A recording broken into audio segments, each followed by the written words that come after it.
months later. Well, it looks like nobody's turned out the positions that I advertised about earlier. Oh well, we'll drive into the office anyway. But we'll enjoy the music though. Everybody loves a good beat. However, we still have a show to get on with. Let's welcome you to TopGear Los Santos, Episode 1. Roll the rest of the intro.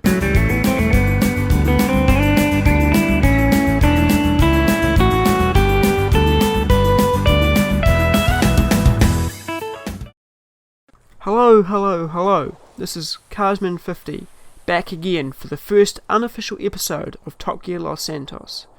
No, I've not yet released a series trailer, because this is a dress rehearsal to show you, yes you the viewer, how the show will be put together and may pique your interest to be involved.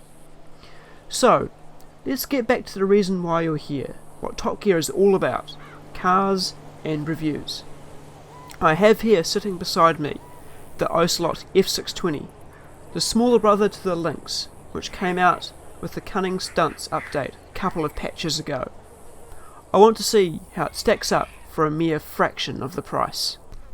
Alright then, let's hop into the car. It's the first review of the first series, the Ocelot F620. Now, we're going to go on a bit of a cruise to Palito Bay, and we'll tell you about that very soon. But first, we've got a few things to get out of the way, which is our review process. It's based on a 3-star system for 3 categories, which are aesthetics, handling, and acceleration or top speed. Depends on what you want to call it. Now, we're first going to cover the visuals, but we'll talk about handling and power later on, and that will be mostly covered in our lap, but that's certainly later on after the review. So we'll talk about the visuals now. The outside suggests it's a GT rather than a sports car. I think I would have to agree with that. Very luxurious styling inside. Oops, sorry about the accident there. You know, with 2 sort of racing seats and 3 in the back. It does have 2 doors, which you may think it's a sports car, but it's up to you to decide to where it is. It has a V8, which we shall listen to for a second. Oh damn, that sounds good. But everybody loves the sound of the V8 though. So we're going to be looking at some aerial photography for another look outside the car. And we've got access to some helicopters, rather cheaply perhaps. I do seem to have a bit of an addiction for them on the show. Another quick point about the handling. Yes, we do have disc brakes all around, but GTA has provided us with some stats which we need to cover, because that's important stuff, you know. So 1.5 points for braking, 4 for top speed, 3 for acceleration, and 4 for handling. Apparently it's very light in the wet, but we're not going to test that much around here. Oh, here's the aerial photography now, as we are encroaching on our destination at the top of the map. Oh, sorry about the accident there again. We shall reveal to you very soon about why we're up here in Palito Bay, that I mentioned earlier. It's got something to do with the power of the car. Now here's the helicopter catching up on us now. I'm going to pull into this car park very slowly and methodically, and I will get out of the car very soon. So, I'm very happy to announce that we've had access to the main street of Palito Bay, which will be hosting a drag race. It may become a habit on this show, and I'm sure it will definitely show you the power of the cars that we're reviewing. So, without further ado, the first race on Palito Bay. So here we'll be testing primarily the 1/4 mile times, and when we get back to the studio, we will reveal them. I'm sure they'll be pretty quick. You never know though. But is this car going to be worth 80k? Well, the only way to find out is to be turning that over after the break.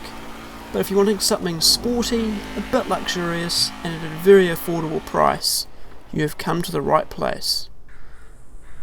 We're going to have a short ad break now, but when we get back, we've got something very exciting to show you. But first, here's a quick message from our sponsors.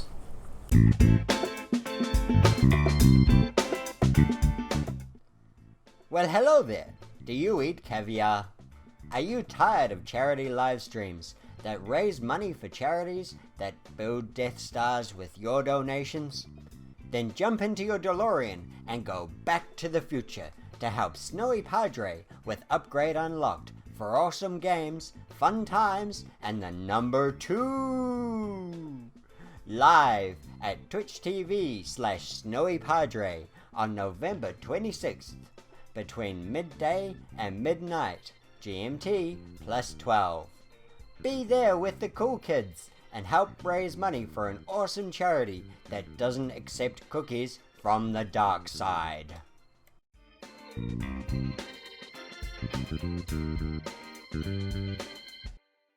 Welcome back.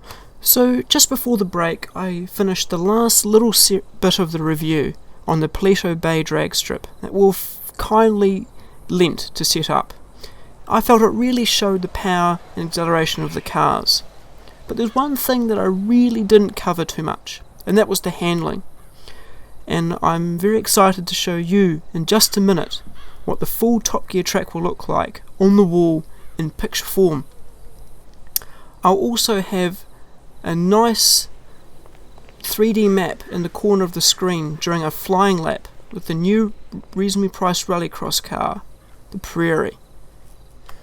So, we're progressing up the start-finish straight. It's quite a long one, but I feel that it'll really show how well our cars accelerate 0 to 60, and maybe even show a bit of our top speed. I decided to put not one, but 2 chicanes in the middle of the straight, just to show how good your car goes around the corner, because that's really important too. Here we are coming up to our second. The second is much tighter than the first. Then we're coming up to our first set of 90-degree corners. We've got some barriers and also some guides to show you how to leap into our off-road section. Make sure to go through the fence, easy on the brakes so you don't bump into the barrier. Now we've got a few little corners left and right, and it's pretty bumpy down here too. We've also got some barriers so you don't hop into the gear strip where you don't want you to be. And we're coming up to our main jump now. Now remember, this is optional, but it is quite a spectacle, so it would really make a really nice lap to look at. And here we are coming over to our second set of 90-degree corners. We meet the tar seal briefly, make sure you don't come into the ear strip early, coming into our second 90-degree corner, and now we're back onto the main straight. And folks, this is our flying lap of our reasonably priced rallycross car. I will now be handing over the F620 to our test driver. Let's now call him Bruce. I don't think he'll like that. However, there's 1 or 2 things I need to mention before we get racing. I will be, along with co-hosts, be testing most, if not all, our review cars around this track. I will be categorising them with other cars that are of similar design and characteristics, such as the F620 will be going in modern sports, and the Garcia Zontuno will be going in hypercars. I don't deem it fair to be putting those two in the same list together, because one will be terribly faster than the other, and there may be 1 or 2 picks that will be eventually going up in races later down the track. So, without further ado, let's go racing.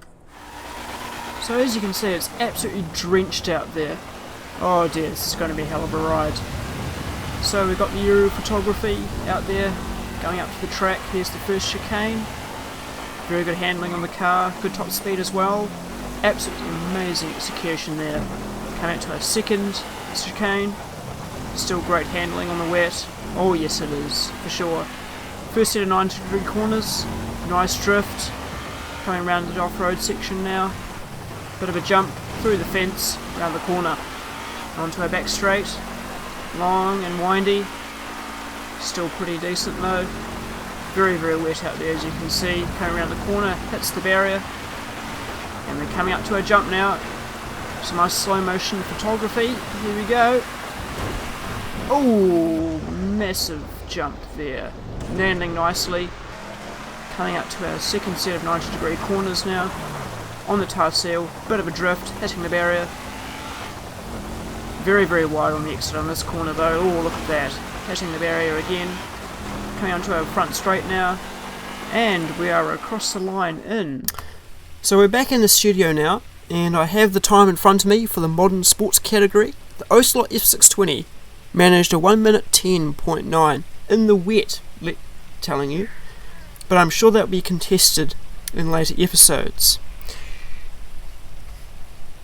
So last but not least, we have to cover our rating system. And this one's a bit of an interesting one, as it's my first car and opinions are likely to change down the line. But firstly, I'd like to give a 1 for top speed. I just didn't feel it too much during my review, and certainly the Stig reported the same. I would like to give it a 2 for aesthetics. It's pretty nice, average, very good sporty wagon. And 3, I'd like to give it a 2 for handling. It was very exceptional, and I think it really showed its worth on the track. Well, I really hope you enjoyed today's sneak peek at what the full show will turn out to be, and I'm sure there'll be more to see in the trailer. However, I wasn't very straight last episode, so I'd like to clear things up a little bit. See, I'd like 2 hosts to join me in the show, doing what I was doing today. I seriously am not kidding about. There's also a section of the show that you didn't see, which is going to be an integral part, where you, again the viewers, can be involved in by drawing some time-lapse around the track they have to put together for the series that you saw today, which then I will put on the leaderboard to compete against others. There may well be opportunities in the future to be involved in some challenges with the rest of the hosts, if you are so inclined. As I said last episode, I'd love to hear from anyone who could have had a thought cross their minds at all. There are more details in the description, plus links to forum posts and all the ways you can contact me. And on that peaceful note, good night.